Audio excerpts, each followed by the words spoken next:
Sentinels did the impossible again. But it would have been so much sweeter to do so in front of a home crowd. But now, Lockie and Munchkin doing their best to keep this thing up, to keep it competitive.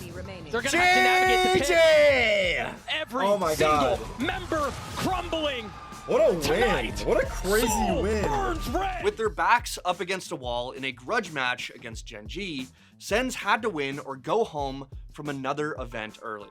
Despite returning to greatness and winning Masters Madrid along with the Americas kickoff earlier this year, their performance since then has gone downhill to the point where you got people calling them washed, the most overrated team in Valorant, and even questioning the current state of their mental health. Now, they've sent one of the favorites of the tournament home and are heading to the playoffs for another shot at glory. But how did we get here? Being considered by many the first champions of Valorant, equipped with a superstar player in Tens, Sens easily became one of the biggest teams in the esport. However, after that high way back in 2021, the team struggled for years to do anything worthwhile.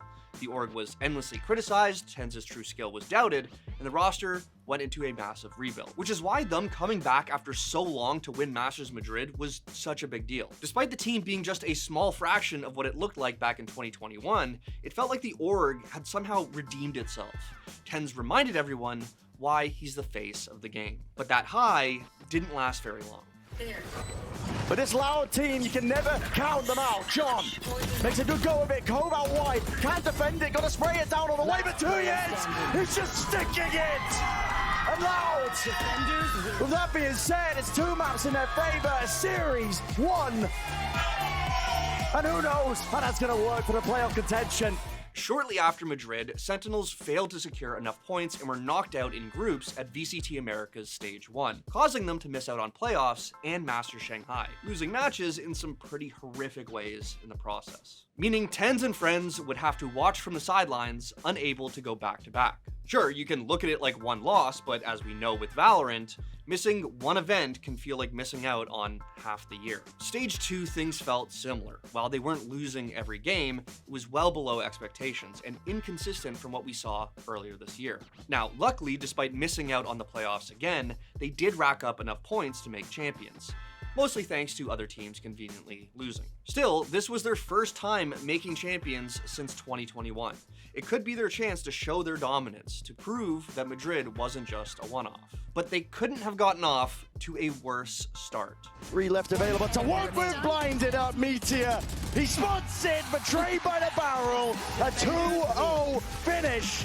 GenG. Sens got absolutely clapped by GenG, the team they defeated to take Madrid, but are now the top dogs since winning Shanghai. And if you were on the Sentinel subreddit or followed any of the discourse, you would be convinced this was the worst team in the world now. One loss, and suddenly there was no chance they were going to make it playoffs. Fans were ready to put a pin in it. Riot did a survey of 100 pros at VCT leading up to the event, and they named Sentinels the most overrated team. And on a more serious note, you had FNS, who hasn't minced words when it comes to criticizing this team, suggesting that the emotional toll this year has taken might be too much for them to handle.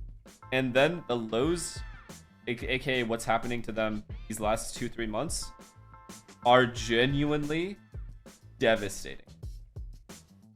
Genuinely, mentally, they can break people.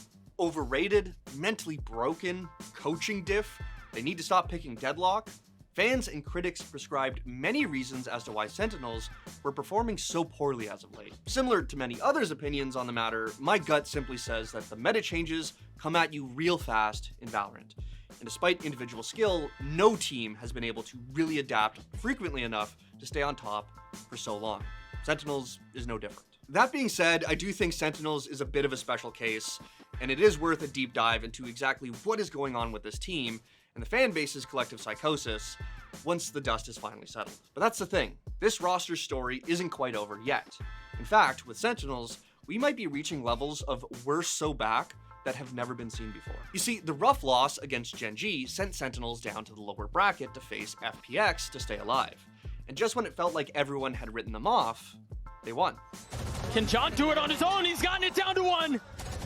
The spam, pre-connecting, and it will be the Red Bull clutch for John QT. Sens City stays alive as they take down FPX. And because, of course, winning their next match would send them to playoffs. And GenG were once again standing in their way. And fresh off of getting named the most overrated team by a jury of their own peers, Sentinels won. But it would have been so much sweeter to do so in front of a home crowd. But now, Lockie and Munchkin doing their best to keep this thing up, to keep it competitive. They're gonna have to navigate the pit. Every single member crumbling. Tonight, soul burns red. Sentinels confirmed, not washed. GenG, coming off a Masters win, now knocked out of champs, certified new most overrated team in Valorant.